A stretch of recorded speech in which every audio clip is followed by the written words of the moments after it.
Welcome to CSI Skill Tree. In this series, we take a close look at video games to examine and celebrate the work they do in envisioning the future and building rich, thought-provoking worlds. My name is Joey Eshrick at Arizona State University's Center for Science and the Imagination, and I'll be your host. Today, we're going to talk about processes of game localization and translation. So localization, as we'll discuss, usually involves some translating from the game's initial language into another language, but it can also involve levels of deeper work, even up to adapting the game's mechanics, cultural references and allusions, and more to better resonate with players who encounter the game outside of its original linguistic and cultural context. And to have that discussion, I'm honored to be joined today by two incredible guests. First, I'd like to welcome Siyang Gao, who is a writer, translator, and video game localizer who specializes in localizing narrative-heavy games. He runs a one-man localization studio from his home in Pennsylvania. So thank you so much for being with us today. Thank you. I'm also delighted to welcome Emily Jin, an essayist and translator who translates both from Chinese to English and the other way around. Emily is a PhD candidate in East Asian languages and literature at Yale University, where her research focuses on Chinese science fiction, translation, language, and technology. So Emily, thanks so much for doing this with us. My pleasure. And to everybody who's tuning in, just thanks so much for joining us. And really, with no further ado, I'm going to have us jump right in. So I did the kind of Wikipedia level definition, Siyang, but I would love to hear from you, like, how you would define game localization and how it parallels and differs and builds on just a straight translation. That is a pretty big question. So I don't know if I can address The first one's always everything. the hardest. Yeah, I'm not sure if I can address everything that you might be wondering about. Let's just have a brief talk about game localization, okay? So on a casual look, most of people think it's just a translation. And when you really get down to the work, a lot of time you think you are really doing the translation, but this is a whole lot like translation because you are dealing texts, moving them from one language system into another language system, right? Mostly the difference with translation is the kind of media you are dealing with. With game localization, a lot of times, I think the most profound difference is you don't see the text in a linear way. Like in a book, you read it line by line, right, from the left to right, from top down, and the story just unfolds in one single direction. With game localization, the first and foremost issue is all of the texts are kind of a haphazard heap together. It's hard to tell what's what. And a lot of the times, it doesn't really help if you ask the developer because they don't really make much sense of it either. So you have to work back and forth together to figure out what's what and then make sense of the text before doing the translation. The next difference, I think, is timing. Normally with translation, they give you more time to do your work. With game localization, the issue is the developers themselves. I'm not blaming them. They just don't see this as a major step on the grand scheme of things. So usually, if you have like 2 years to develop a game, most of the time they just focus on art and writing and coding. Like by the time it's done, it's already like 22 months is in. You have 2 months to put this game into 3 different languages also. So it's kind of stressing. Otherwise, I think it's kind of just like translation. I'm not really sure because I do both, and over time I kind of lose the distinction between the two. Emily, I'd be interested to hear, what your perception of the differences are, but also just a little bit about how you maybe approach and define translation, because I know you and I have talked about, just the disenchanting people of the simple idea that you're like taking one word and moving it into the other and then just going sequentially through a text and, you know, translating word by word. Obviously, like literary translations that you do and essays and things like that, it's a much more involved process. So I would love to hear about how you kind of think about what that work is and what you spend your time and attention on when you're doing a translation project. Right. I think actually what Sam mentioned just now makes a lot of sense. And I definitely do agree in that direction in the sense that, first of all, when you're doing a literary translation, you often kind of get the luxury of you get like a few months on your hands to make the translation happen. You also get time to really kind of like sink in and read the book, hopefully beforehand, before you dive into translating it. So I think in my case, translating a literary work feels less, you know, like a linear kind of discovering things step by step process, but it feels more like a you kind of absorb all the information. You're kind of like the sponge in which all the information comes like into, and then you kind of process it, and then you squeeze like the content out in a different language, the same way that a sponge like squeezes out water. So I tend to think of myself as, you know, this major absorbent being where just information kind of passes through me freely when I'm doing literary translation. And I think another thing that I want to mention is that, you know, a common, you know, misunderstanding about literary translation, as you just mentioned now, is that, well, anyone who knows the language can probably do the work. And now, you know, as our work is kind of just intercepted by like ChatGPT, obviously, the idea that translators are no longer worthwhile has been a prominent topic of discussion within academia and also beyond. So I do think, well, eventually, I'm just gonna kind of like get to the heart of this and say that, you know, since technology has been such a prominent focus of course, our entire podcast series, but also since I work in science fiction, we often just spend a lot of time talking about how technology is influencing the way that people create literature and output content in general. I think this is a pretty good chance to really cut into how, you know, the quickly evolving technological landscape is changing the way that translation is being viewed. So I think a few years ago, people would say that, oh, okay, like we can still put things into Google Translate and output some text, and we hire someone who kind of knows language to do edits and then produce something that's vaguely recognizable, and we can call it, you know, publishable. But I think now, as the technology gets more complicated and advanced, you do get very decent translations, I do have to admit. Translators I know are also reshaping the way that they work while fully embracing the fact that there's this really powerful tool that's really just up to use. Me personally also experiments with ChatGPT a lot when I translate and to see what can actually happen out of this symbiosis between human and machine. And to get to the conclusion, I do feel like translation is moving in a direction in which it's less about doing other cognitive labor of I think technically changing brains, shifting gears between the two languages that you know, but it's also just more about with the help of the machine, you do kind of get this reduced cognitive load. And what you do eventually is more just kind of like fine tuning the outcome. So translation, in a way, it becomes more challenging, but also more freeing. So it happens in like multiple directions. So I think the work I'm doing right now, it feels less like a, you know, doing all the heavy load, but it feels more like a, it's really up to me to determine the specific diction that I use, to shuffle things around. I get time to kind of play around with how to restructure sentences. So I think this is definitely what literary translation feels like to me at the moment.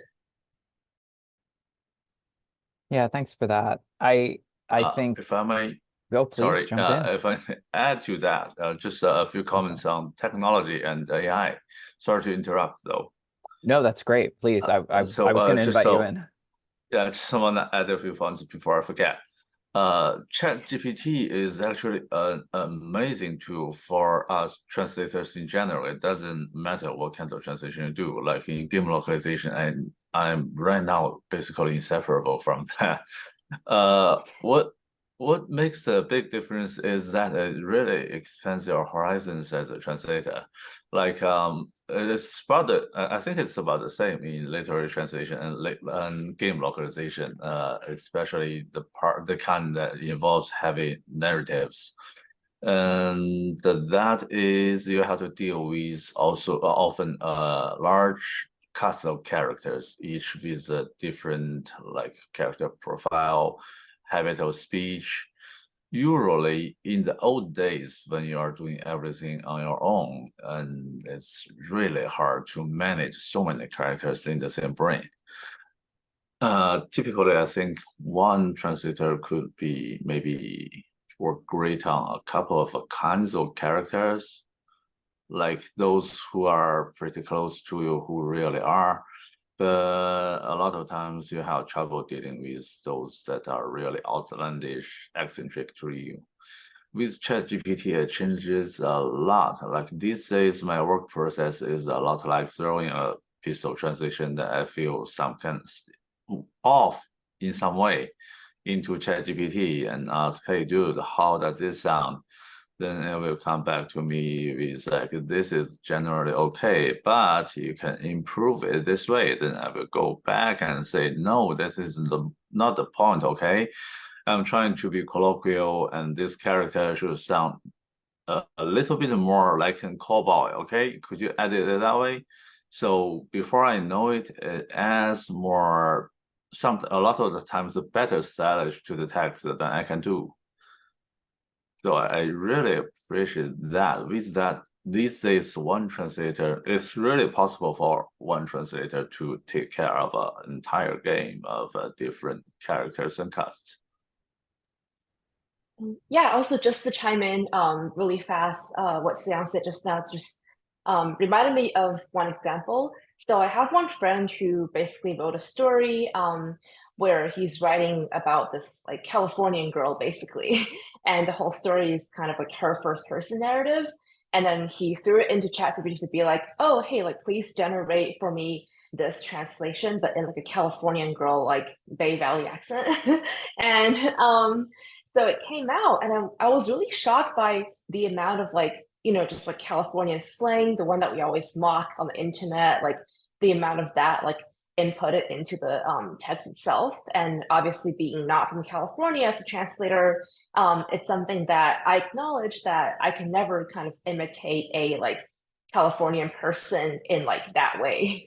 So I can only imagine being in game localization where there's like characters and how dialogue is such a heavy like portion of game localization that must be like even more prominent.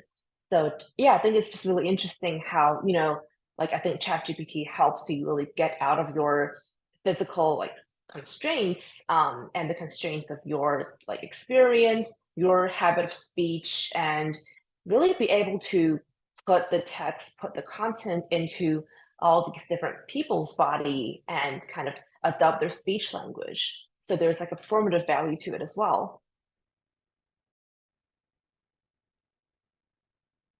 Yeah, I think this issue that you two have brought up is so fascinating about like Siyang was talking about the colloquial style, like maybe in that anecdote that he was going for, and then the California accent and slang example, Emily. I think it really does remind me of learning about this process in the first place as when I was much younger and playing video games mostly from Japan. And you would eventually like read, oh, this character is supposed to be, you know, this kind of cultural archetype, like they're associated with this particular part of Tokyo, or, you know, they're like involved in this music or fashion scene. And it's like that stuff doesn't cleanly translate over to like an English language and English, you know, and US culture context. And so the localizer then has to, presumably, if they're going to do a robust job, like kind of create a sense, you know, a sort of a way into that character and their points of reference and like what they mean culturally. And it does strike me in what both of you were saying that like perhaps the AI tools allow you to focus on that kind of nuance and customization and comprehensibility for the audience in a much deeper way than just saying like, well, does this sound like a kind of natural and organic speech? Or, you know, am I getting across this character's personality? Like, are they reserved or bold or, you know, distrustful or whatever? And it's more, it can be, the translator's work essentially is allowed to level up to, you know, incorporate and speak to more nuance and to more of the kind of cultural interchange that the translator or localizer might have to midwife to help people understand that text better. I would like to just hear, and I know it's like not possible to talk through your entire process, but I would like to hear just a little bit about, in both of your cases, like some of the practical elements that people might not think about when you're approaching this work. So like Siyang, starting with you, if you don't mind, like, are there kind of early steps that you're going through when you're working through a localization process, or is there a particular set of tools that you use? You know, I'm interested if you often have a chance to play the game before you start translating dialogue and text and working on the localization, or is that not something you always have time for or access to? Just some of those practicalities. Yeah. That's the funny part. Theoretically, to localize a game or translate a game, the first thing as a no-brainer can think of you should ever do is to play the game yourself, right? So, but in practice, that's the part where most companies have seen that falls right through the hole. Like the translators, they don't care. My job is to be paid to do the textual work. So why should I play the game, right? Mm-hmm. The project manager doesn't bother with that either, because he is or she is supposed to be working on the top level, not the specifics. So it ends up nobody except for the client himself, which is also the developer of the game. They have played the game, but everyone else is kind of just doing browning movements around in the whole project, supposedly doing their own part without knowing what they are doing. So first and foremost, I'd say no matter which role you are in the process, first give the game a playthrough or two. You are tearing this thing apart and putting it back together in another language. You should know what you are dealing with. Right. Otherwise, sorry. No, please go ahead. Otherwise, it should be pretty straightforward. Now that you have a whole big picture of what you are dealing with, you break down the process into steps. And as to tools, there is really nothing. Before this, I was doing everything by hand, like MS Word, and that's it. And sometimes I think a CAT tool, which is computer-aided translation, a few examples being Trados, MemoQ. These days I'm using MemSource, so the principle is the same. That is the only thing I need, I guess. The like anecdote myth I had heard in the 90s anyway with like Final Fantasy VII, which was like a formative early game for me, is that the translator or localizer, I think honestly the process was probably more like a flat textual translation in that case, because I believe the localizer got like a spreadsheet, like it was like almost like a Microsoft Excel style spreadsheet, and just like had perhaps character names and lines of dialogue and maybe locations or something, and that is often blamed for that game being localized in some people perceive it as a kind of awkward way, and then some people are also really charmed by the way the translation sounds and feels. But do you ever do anything in a spreadsheet, or is that just not part of your process? This could be hard to believe, but fast forward to 2023, people are still doing things this way. Mm-hmm. Passing Excel sheets back and forth all around. Yeah. And they tell you this is a terminology, that is the text itself. You should adhere to this, you should follow that. But over the course of a project management, it's really hard to juggle all this stuff. And eventually things get out of control. That's how projects fail.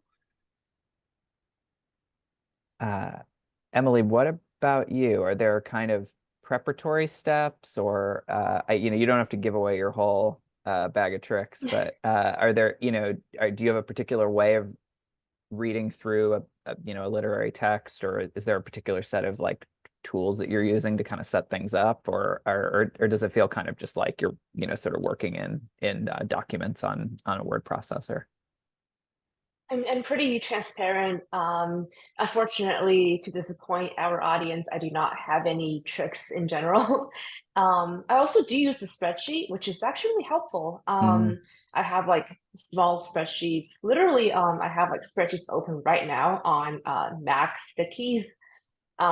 That's not even like spreadsheet, but I just basically type out like keywords and the translation I assign to it next to it. But only in cases where I think when I'm working on like large series of books, where I do collaborate with other translators, that we tend to pass around these like shared spreadsheets. So you know what this other person has translated this terminology, this name of person, name of location into. So our spreadsheet kind of resembles this huge like encyclopedia where people just like jot down translations and also like what they are as they're going. This happens especially when you have like a few books in one series and many people are working on the same series at the same time. So this is like definitely helpful. But in terms of me, like in general, when I translate, so I'm also the old-fashioned kind of like Microsoft Word style. Um, I even just like sometimes like just like copy and paste like chapters like in English, paste it on the document, and then just like translate as a delete. So it's like super old-fashioned, like non-efficient, but I think to me it feels like very satisfactory when I do like one passage and like delete like the original language and just like move from there. But I guess like it's more about the mental preparation. So I think important questions I try to like ask myself or take mental notes of when I dive into translation is like, so for example, what is the author's style? Any key phrases or like important foreshadowing that's going on? Any puns that's there that I need to actually develop more puzzle solving time to figure out how to render them in another language. So these are kind of what I try to get. So it's less about specifics. It's also less about plot in general, but more about the like vibe of it. So I choose kind of what kind of style I want to go into this with. Do you want to be just like, simple, clean cut, short sentences, or if I want to kind of reproduce the author's own sense of like aesthetics, poetics, and try to put something together in the target language that resembles that, complexity even more. So I think that's kind of like setting the tune of the entire translation. And the other thing is kind of like what I tried to emphasize in the previous question about using AI, obviously, is that translation is really different from simply knowing more than one language frequently. And it's definitely just not about mapping like words onto words and calling it, like, fine, we got a translation there. And also since everything is just very kind of two-dimensional text form, which we can also dive into later, how this compares to game localization, where you also have the visuals, the audio in support. But in the literary translation, it's all about kind of maintaining the narrative voice. And for me, it's that I try to get a grasp on that first. And this is actually where ChatGPT, for example, kicks in really nicely, is that for me, it's kind of like, all this mental work to really just like process what I'm reading first, and also to kind of translate the grammatical details from one language into another. But with AI, it's kind of like, you can throw this all in and it outputs the text in the target language, and you kind of look at it from a distance and be like, oh, okay, I kind of get what it means. So I'm spending less time and energy in actually just kind of, just like smoothing out these languages and these kind of like, complications that happen in between. And immediately I'm giving the skeleton in which I'm just kind of like, like putting the flesh on. So for me, that reduces a lot of the initial just, like stress in trying to pin down what this new like shape baking might look like in a different language. So to me, it seems like, like making clay like sculptures in a way that with the help of AI, you basically already have this vaguely resembling human figure that you're trying to like make into like something that's more like delicate. Yeah. So do you I mean, take, oh, Siyang, go ahead, please. please Please, go on, please. please go on. Okay, so just adding a little bit to that. What difference? I mean, what makes localization kind of unique is this actually a very heavy percentage of project management involved. Mhm. The key difference from regular translation is that, as I said, you often don't have that much time. When they hand you the project, it's already kind of behind the schedule. So as a result, the solution is often to add more people on the job. Oftentimes you see like you have 10 different translators working hard, hacking at the same thing simultaneously from 10 different directions. And you've got to make sure they don't chop each other in the hand.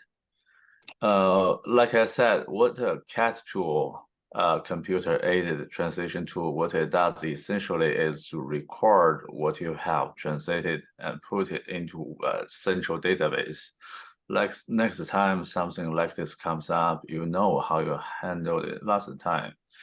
And it applies in teamwork. So with proper tools, every translator is able to see what everyone else has done in real time. Like maybe when you run into a new paragraph or sentence, you see somebody already has done something very close. So you have the reference pulled out to improve upon that.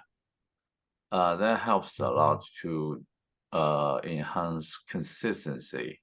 In translation, I think the number one tackle is not really the style, but the consistency.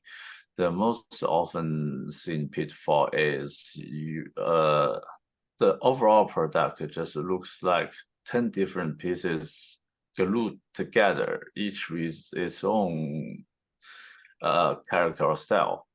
So project management really helps to smooth that. Based on what you said earlier about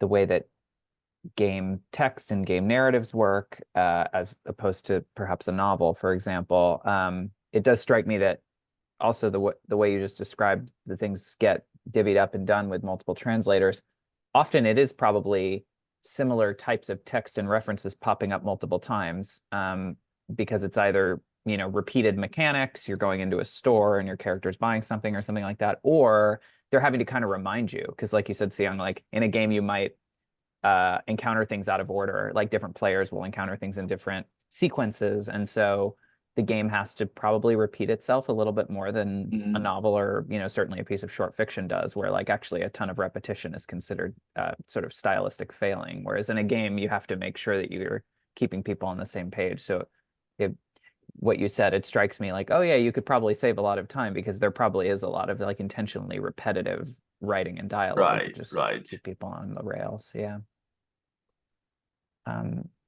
So I feel like I can anticipate your answer to this, Siyang, but I'm interested with Emily. Like, how much interaction do you have, or usually, or like to have with like the writer? Is that kind of something that you find helpful? Is it sort of a normal part of your process? I'm guessing, Siyang, like time and the complexity of these teams creating games might mean that you'd have less access, although I'd be interested, or less opportunity perhaps to talk to them. But about the nuances of the you know, the localization work. But I'd be interested to see what role your relationship with maybe the original writer in the initial language plays in this whole process, or doesn't play. Ideally, I'd like to have as much interaction as I want, because there are really so many times you don't know what the hell this is about. Sometimes you just have a short line says yes. What kind of yes is it an answer to something? Is it a button to confirm your actions or what? So theoretically, we should be in constant contact with the developer. But the thing is, the developer often doesn't want to talk to us.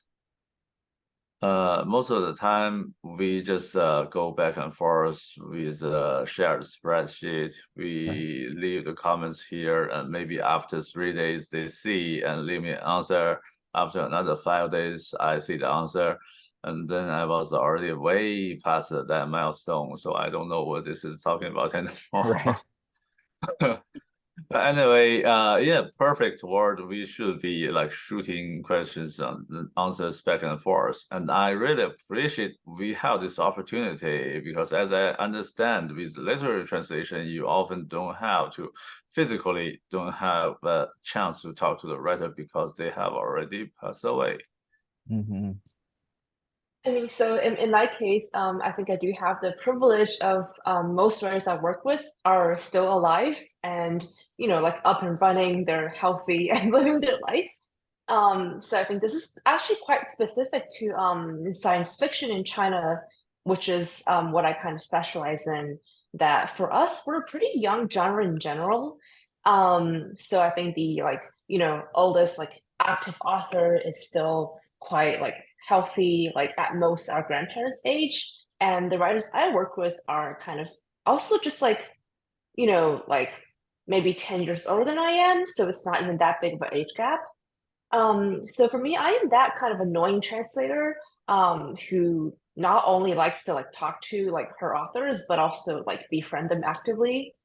So I think for me, it's kind of like a process of also getting to know the context in which they're working in, that the more we know about them as a person, and also we talk a lot about their thought process in terms of writing, their own personal philosophy in terms of creativity, and also getting to know, what cities they've lived in, what they're basing some of their stories off of, really helps me put together an entire context of what the story is about. And especially when I'm translating from Chinese into English, which is, a point that I want to bring up here is the power imbalance that ultimately goes into this kind of translation. Because unlike translating from English into Chinese in China, where you can be okay with having authors already passed away and translators and publishing agencies have the freedom to do whatever they want, essentially, because I think Chinese readers, especially my generation, grew up with a lot of translated works, that my generation kind of grew up with reading all kinds of literature translated from English into Chinese or Japanese, Russian, French, etc., that were very accepting and very flexible towards seeing, okay, I can see this translation. I can see, the grammatically awkward bits, things I don't understand. I can get by with being okay with what the translated text looks like, or, simply going on a search engine to search up things I didn't know. But I think, unfortunately, the same tolerance doesn't generally exist in the Anglophone audience that I'm currently speaking to when I'm translating from Chinese into, let's say, English, or more specifically, the American book market. So in my experience, I think I definitely had to do a lot more Americanization when I'm translating the literary text. And when that process happens, I feel like it's important that I am always in conversation with my authors, even regarding very minute details of telling them hey, if I kind of change this a little bit, this might fit our audience better, but if you don't want it to be changed, I will respect whatever you want. So these kind of conversations happen. And I think right now, especially in science fiction, we have a pretty small and tight-knit community where translators and authors are growing together, essentially, because many people that I've worked with are also being translated into English or even being translated into a foreign language the first time. So for them, it's also a huge learning experience. So it feels more like we're navigating this together. And so this kind of becomes an interesting dynamic where it's no longer the traditional model in which text just kind of gets handed over to translators. They work on it and they just kind of submit when deadline happens, and it's kind of it. But in my current case, it's more like this kind of triangular relationship where the writer, the translator, editors, often more than one, get involved in really trying to polish the text and make it ready for a different audience, and aiming at, of course, like winning a bigger readership. So whatever comes out of this entire process is usually kind of a result of back and forth conversations, of editors and me and writers trying to convince each other, and everyone just kind of learning in the process of how do you really just, in a way, we're also doing different degrees of localization. How are you going to preserve the author's original intent, their context, and also things that are not, neurotypically Chinese, but more specific to the author's own experience? How do you put all of that together into, once again, the American Anglophone context, and also be like, first of all, we're trying to stay away from making the scene extremely exotified, but also we don't want to make this too assimilated to the point that it doesn't read like something that's produced by someone that's not American. So it's always a very delicate balance to strike here. If I may add an example, like this happened last night when I was working on a game. And then I came across a really weird part. It talks about the characters finding a giant gate standing in the middle of nowhere. And there's a machine attached to the gate with switches and tubes. There's one plaque saying "Final Reckoning," like in Judgment Day. The thing is, this is a sci-fi game. It has no religious parts, so it's pretty confusing. What is this doing here? And worst of all, that part is not connected to the story at all. Like this gate and the plaque is like out of nowhere. So what do I do? The only way is to find the developer. Hey, bro, what do you intend to do with this particular machine here? Does it mean something later in the game? And then they came back telling me, not really. This is for some kind of hook left here for the next game. Yeah, so that changes things. I asked, so what do you want? How do you want me to handle this?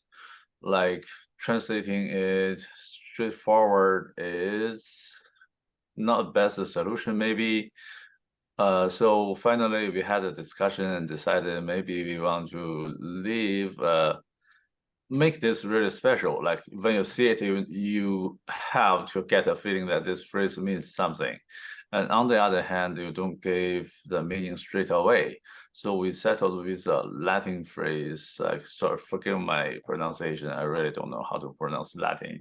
It should be summa finalis, like final score. And whatever the gamers make out of that. Thank you for sharing that. That's really cool. I mean, I do think it brings up all of these like complexities in terms of imagining what the author wants, imagining what the readers are going to be able to figure out and take. And then even like you brought up yet another wrinkle there, Siyang, in terms of series and ongoing narratives where it's like, okay, you're building the lore, you're kind of, like you said, putting in hooks. And Emily talked about foreshadowing earlier, having to kind of deal with the text as this big assemblage over time in relation to its readers or players or users.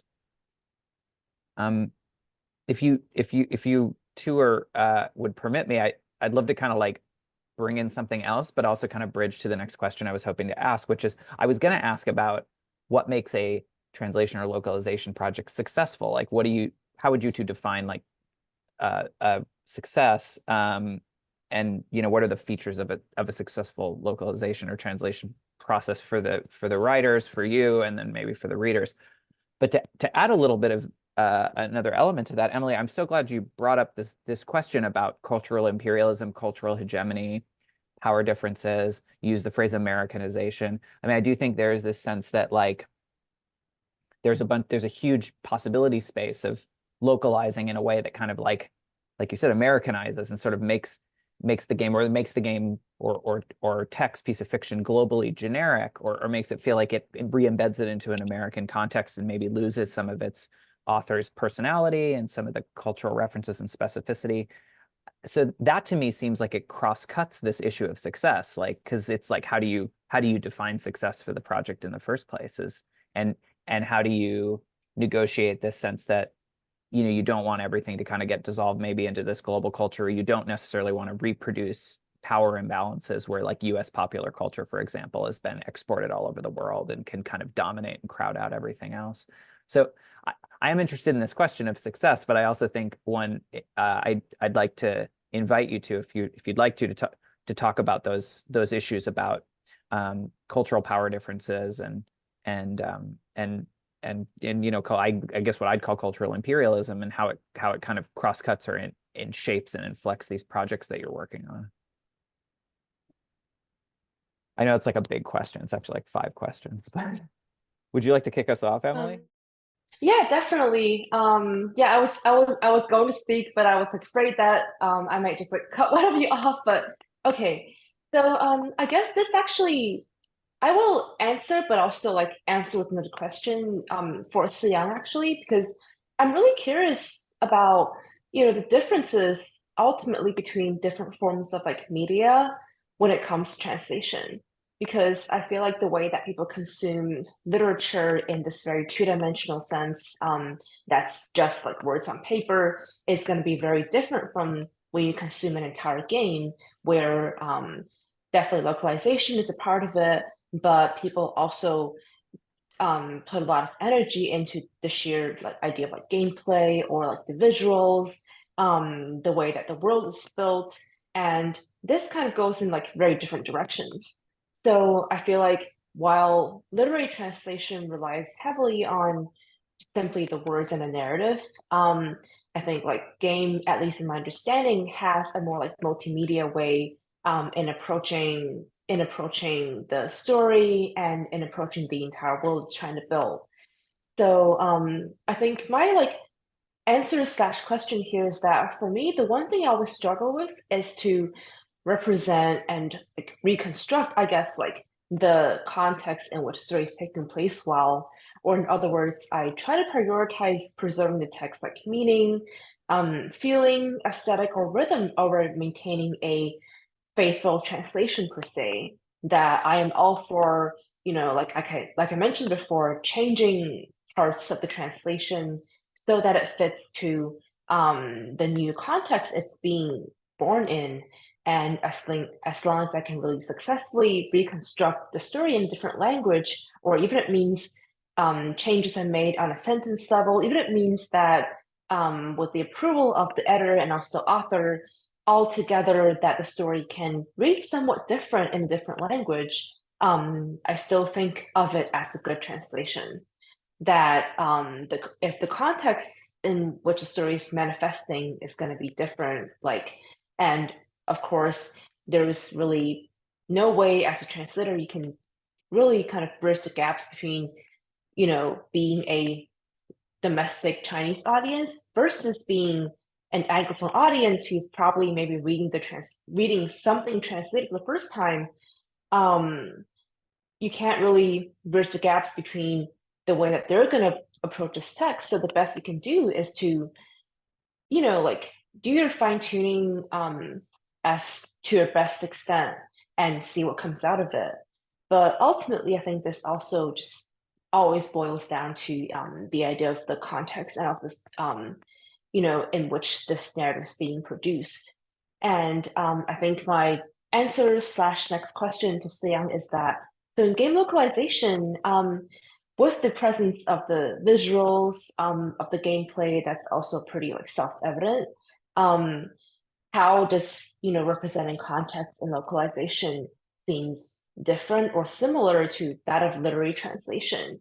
And does that also change the way that, you know, culture is being represented? Is it less assimilated, you know, somewhat less dominated by the audience's own taste, or does the same problem also exist? I may disappoint because I don't really think that much when it comes to judging if a project is successful. maybe it has to do with the industry, like video games, it has a lot to do with money. No, the only point is to make money, let's be frank, okay? Or else nobody is bothering to do this at all.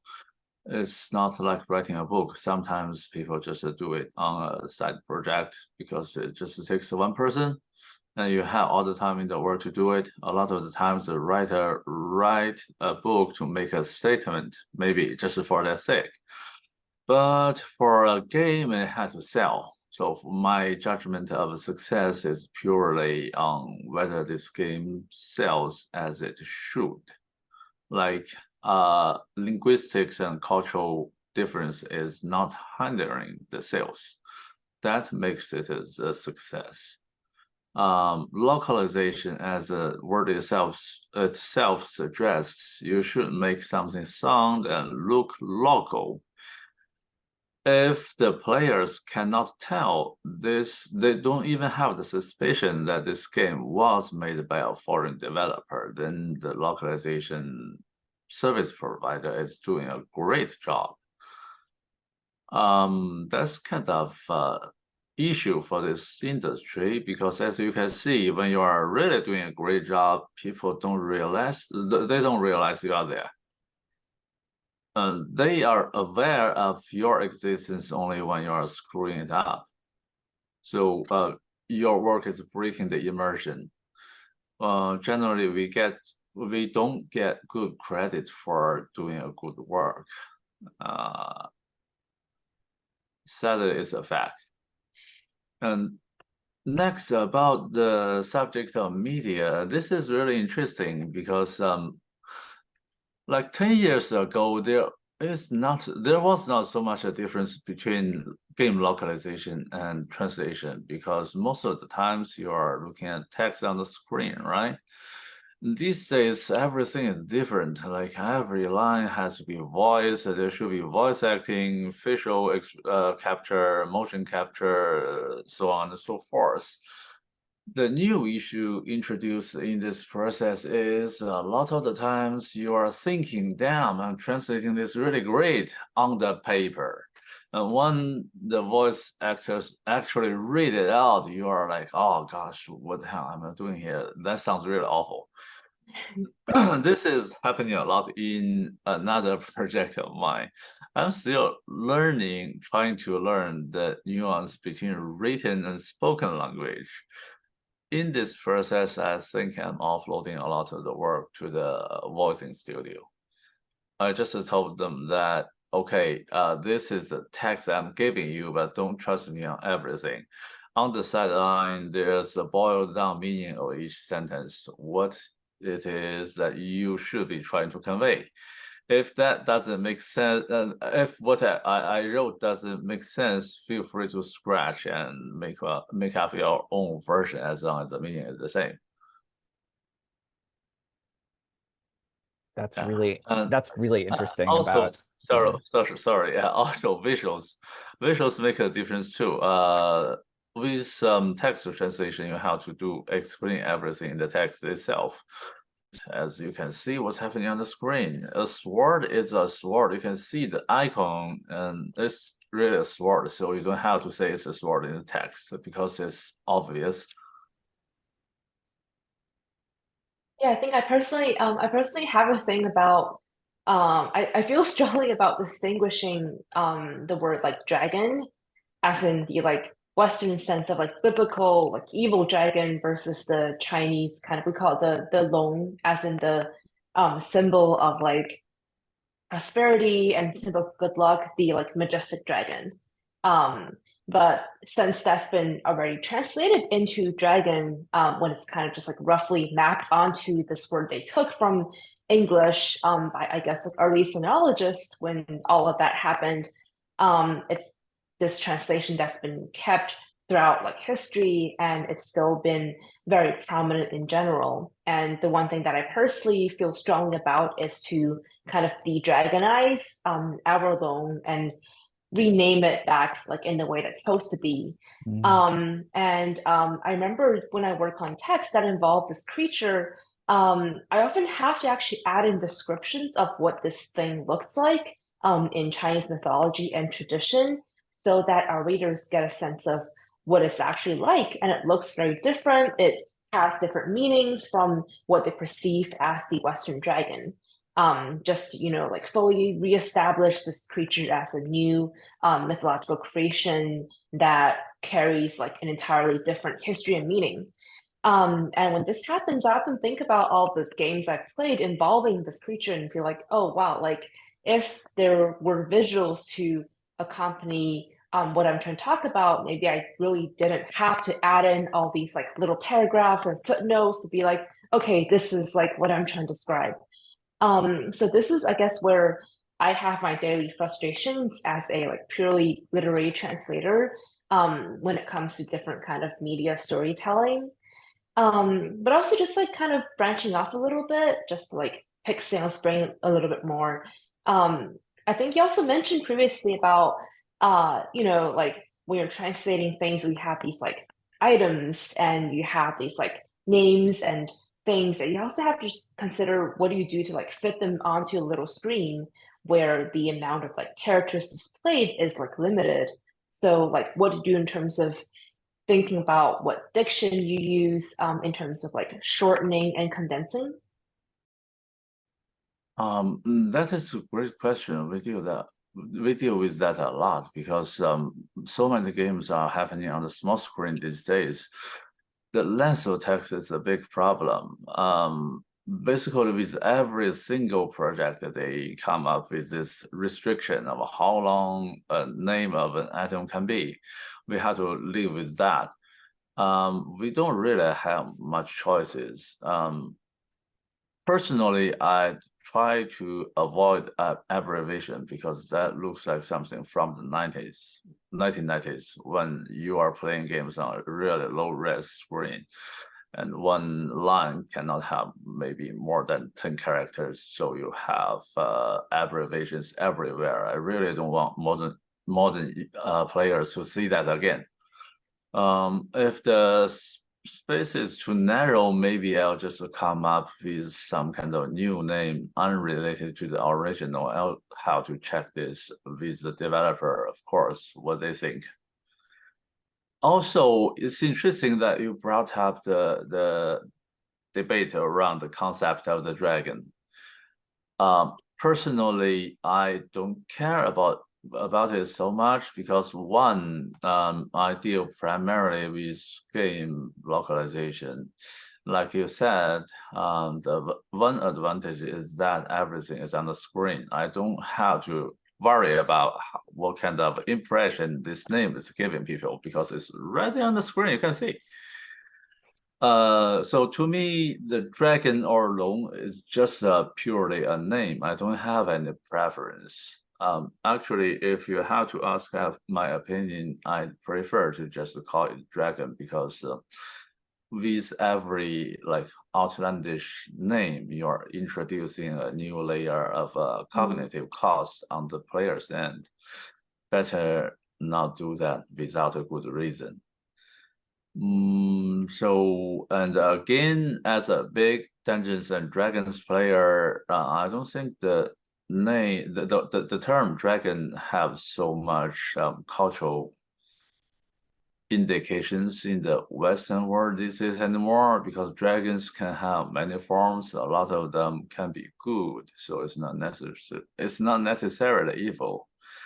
What's interesting is in another ongoing project of mine, there are actually two references to the Chinese dragon. First is literally the magical beast itself. And then there's a great clan of warriors with a family name of Long. So it's the same word. In the end, I choose to use the word dragon to refer to the beast and use the phonetic transliteration of Long for the family name.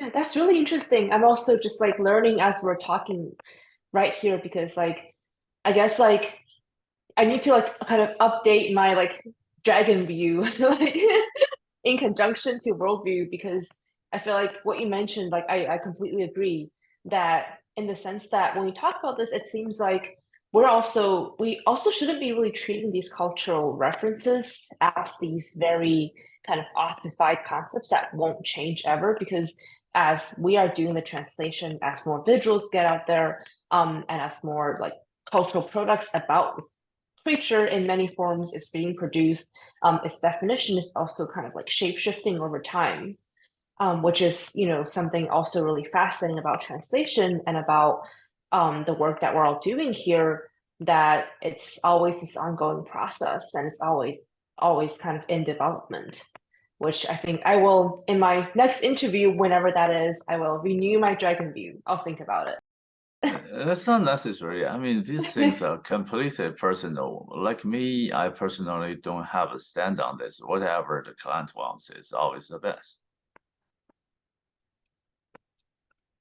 So because you all have had this conversation around the concept and images around the dragon, I actually want to take advantage of that to inject another question that I was hoping to ask you about, which is, you both have worked in between Chinese and English specifically. So I'm wondering if there are, particular challenges or things that you think about beyond this, very particular dragon issue, when you're translating stories or localizing games from China into English, specifically. So when I first talked to you two, we talked a little bit about history and mythology and the role that they play in some texts, and how, for example, you have to make some decisions about like how much to try to inform the reader and how much to how much leeway and space you have to do that. In games, as we were talking about just now, like perhaps there's less of an opportunity to do that. And in literature, Emily, there's tons of ways to do it. Sometimes people will have long translators notes or prefaces. And then on the other hand, some people try to work that into the actual text as they sort of translate and rework. And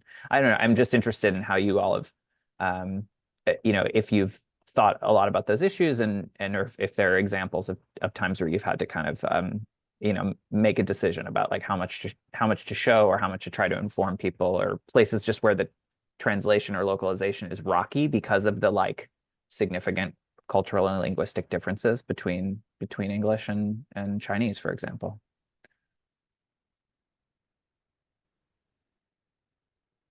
I guess like since I kind of raised this question first, I'll just keep on talking about it, because Sure. also just this happens in conjunction with what I mentioned about dragons just now, because I do think in a way my previous view, and I still, am like 80% like in that camp, but I do think that given the trends of, especially in, I think, sci-fi and fantasy literature, there's always been this history of writers from non-Chinese or non-like Asian background in general, borrowing tropes from like Asia and being just like, oh, okay, this makes me, more creative, that I'm producing something that seems original to an audience that is non-Asian. So I think being very like hyper aware of that, that's why I do stand very strongly, like, against trying to equalize terminologies or mythologies or histories, coming from, in my context, Chinese, like the Chinese culture, with things that are already given the English language. But I do think as the context is already changing, and as I said just now, with more translations happening, more localizations happening in terms of games, more visual representations, I think I'm also positive about like eventually, or even now or soon, we are about to welcome a time where, even if we're just talking about like using the word dragon or loam, it doesn't really matter. The audience is already accustomed enough to consuming these cultural products, no matter in the form of books or games, that are translated into English from Chinese, that they're like, oh, okay, now I know enough about Chinese mythology so that I can immediately visualize what this text or this game is referring to. And that's where the name of it doesn't really matter anymore. So I think I'm seeing the work I'm doing with a more long-term vision, and hopefully, as long as we're working towards like all of us building up this linguistic repertoire between the two languages and cultures, I think eventually will reach a point where we can just kind of allude to something, and the target audience, despite having kind of not that much of exposure to translated literature or localized games in general, can just like, oh, okay, like I muted this, but I can still kind of, you know, conjure up an image of what this is talking about. And for my turn, about how to handle that background knowledge you mentioned, we don't really have a choice as a game localizer. Unlike translating a book, like you always have the option. I'm not saying that it's good or bad, but you at least have the option of inserting a footnote explaining, well, this term has a whole story behind it. You can go on and on for a couple of hundred words maybe. But with a game, you cannot really pause the game in the middle and show a black screen full of text telling people what this is all about, right? We have to work with the constraints what the game offers. Sometimes that can be a huge problem, like especially with games that is backed up on Chinese history, mythology. The developer is presuming every single person who plays this game knows perfectly what this is about. A lot of the time, you see a dude coming out of nowhere, like he owns the place because he is a famous character in the history. Everyone knows is supposed to know what this is about. There's no introduction. He is awesome because he is awesome because he is who he is. How do you deal with that with localization though? You cannot pause the game and introduce the character on the spot. Sometimes there is simply no answer. That's why these days I'm trying to spend more time with communicating with the developer before the localization even starts, as early as possible. Better still in the conception stage, so they can know to leave blank spaces if not write out outright introductions for me to work on stuff. Yeah, this is oh, sorry. Oh, sorry. I would just say this really rings for me because, you know, for example, I got really into these Japanese games about Chinese history. They're called Romance of the Three Kingdoms. These like huge grand strategy games. And that, you know, those games, like I not only then read, you know, a bunch of the source texts, right, in English, like translated, but then, you know, the later games start to have lots of, with a lot of games called them codexes, where they basically have an in-game encyclopedia. But what it means is like you're doing a huge amount of homework. I mean, for me, it was like I got quite curious about that, and so, you know, I went and did all this homework, and in, you know, I think 11 is the one I played a lot of. Like it has a ton of codices built in that you can just read, but you're not playing the game then. You're taking a break from the game to read this huge in-game encyclopedia. And that was like clearly, you know, that's part of the whole experience, is that it's like deeply engaged with history. And one of the choices you can make as you play that game is like, do I want to stick with the you know, the Three Kingdoms story anyway, as a historical story, a historical myth maybe, that blends history and fabulation, like, do I want to stick with the key events, or, you know, you can then also subvert them and say, okay, I don't want this event to happen. I'm going to avoid this battle, or I'm try to not let this character die. But the point is, that's like a really specific case where it is kind of like a filled with footnotes type of fictional text, because, you know, the game gives you all the historical references just in these like lengthy text entries. But sorry, I jumped in there. I'd love to hear. It's all right. I just like to say, Three Kingdoms, those games are the worst. Most 99% of the time, they don't even bother with introducing who's who. You're supposed to know already. Oh yeah, you got to read the book. Yeah, once I read the books, I was like, okay, now I get why this guy's acting this way. You know, these days, I'm like, if someone approaches me with a historical project, the first question I have is it about Three Kingdoms? If yes, no, back off. I'm not touching that. And another thing you mentioned pretty interesting about the Japanese, that is the one and only problem I have with cultural identity these days. Normally, I don't care, but sometimes it can be annoying. Like the other time I did a game trailer for a client, which is based on Chinese wuxia story. And I was monitoring the YouTube response. So many people are coming like, wow, cool, another samurai game. I was like, this is not samurai, okay? Yeah. I'm not blaming the Japanese for doing a great job on selling their culture, but sometimes it can be a little bit of trouble for us. I completely agree with, the way that especially East Asia in general is being kind of like talked about as if we're all this like huge hodgepodge of elements put together, especially in the Anglophone world. And I also think that's a direct result of early kind of language mappings happening. Because I think in the beginning when we lacked a certain kind of vocabulary to translate, let's say Chinese into English, the easiest shortcut for the like early translators, also, often people who are non-Chinese, the way for them to do things is that, oh, we'll take whatever seems like the closest equivalent and we'll just map on whatever seems likely onto it, which I think directly resulted in the way that many things were like things that are vaguely kind of martial arts related coming from China are translated into like, oh, that's somewhat samurai related. I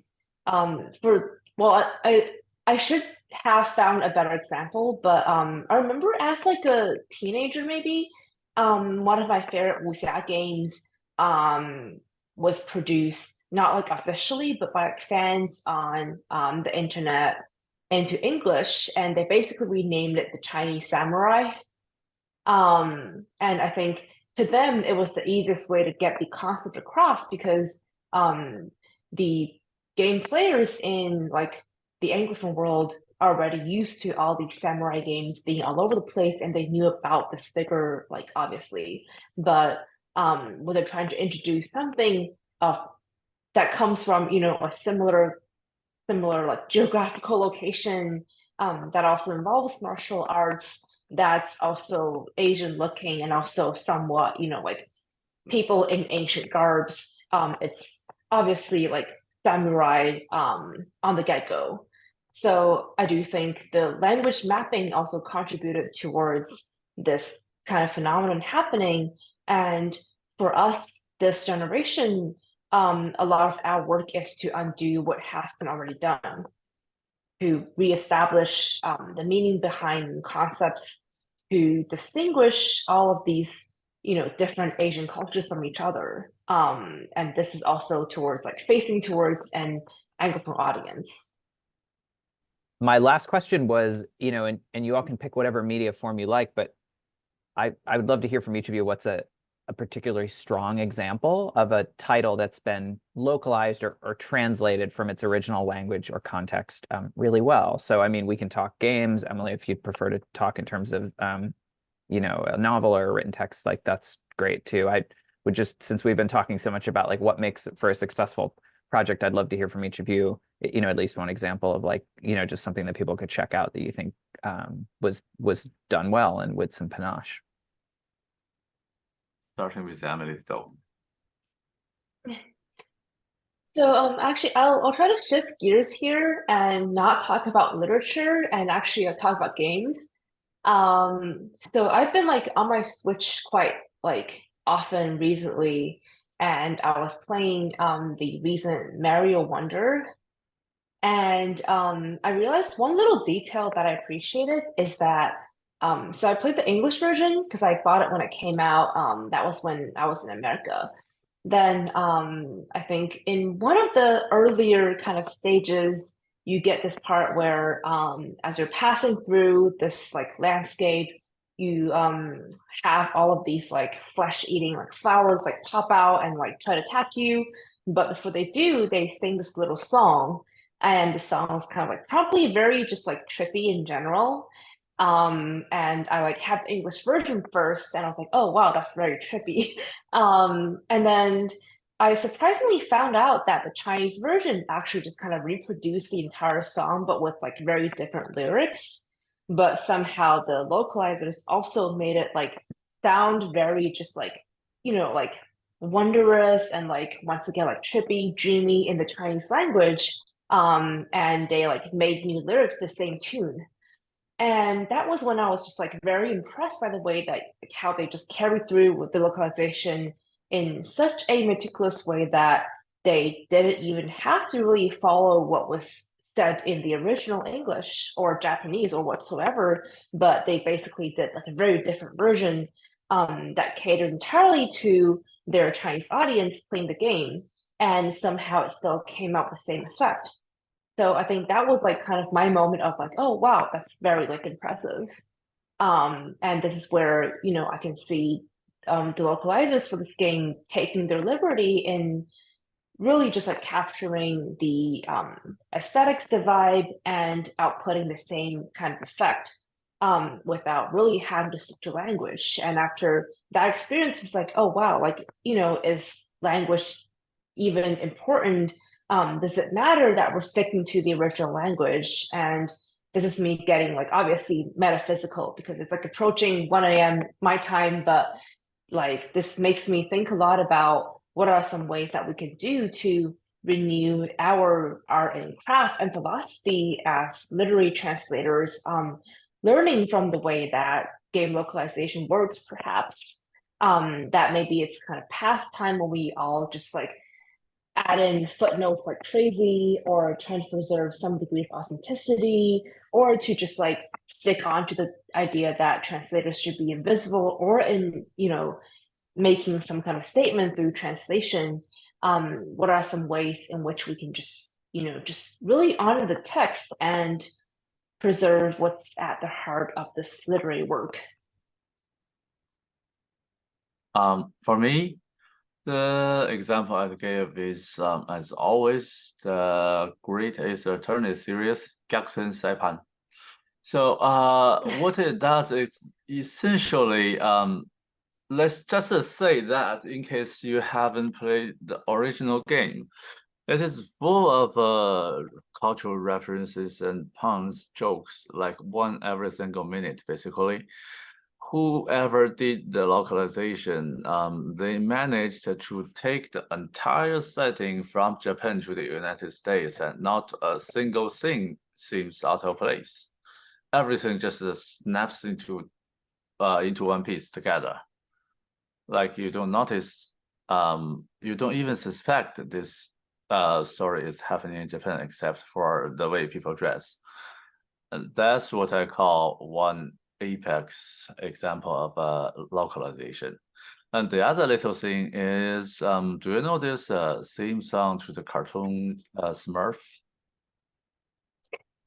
I don't know if I remember it. The old cartoon Smurfs, like blue little creatures with white caps and stuff. Yeah, I know the Smurfs. Yeah. Yeah, the Smurfs has a different theme song in China. I don't know why they did it. It was entirely pointless. It serves no purpose. They just seemed to wake up one day and decided, well, this cartoon in the Chinese version deserves a new theme song. So they went ahead and did that. Is wildly different from the original song. And frankly, I don't think it really helped with the popularity, because the cartoon really did not need a new song to make it more popular. Anyway, they just went ahead and did it, and now the song is part of the Chinese cultural history. I think, like if you ask any Chinese person who had been in China during the 1990s, what is the Smurf song, they will give you quite a different answer. Just because of that, somebody had this novel idea and made it into reality. Well, thank you both so much for the whole conversation and for those excellent examples. Emily, thank you for straying into games and giving us that really recent game example. That's a really cool detail about Mario Wonder that I did not know. I also would like to say I'm very inspired by this conversation to like do more research about what awards exist, if any, for localization of games. Because Siyang, I think you've made a pretty strong case that there should be awards. I don't know if there are, but like the Game Awards, which just happened, should have a localization category. Thank you. So we'll we'll try to push that boulder uphill. So thank you again, both so much for your time and your insights, and for joining me today, Siyang and Emily. And just as we close out here, I'd also like to thank my colleagues at the Center for Science and the Imagination for making this series possible, and especially to Devin Hakal, who edits these videos and gets them ready for release. So yeah, really appreciate you joining me for this conversation today, and hope you have a good rest of the year. You too. Okay, thank you so much.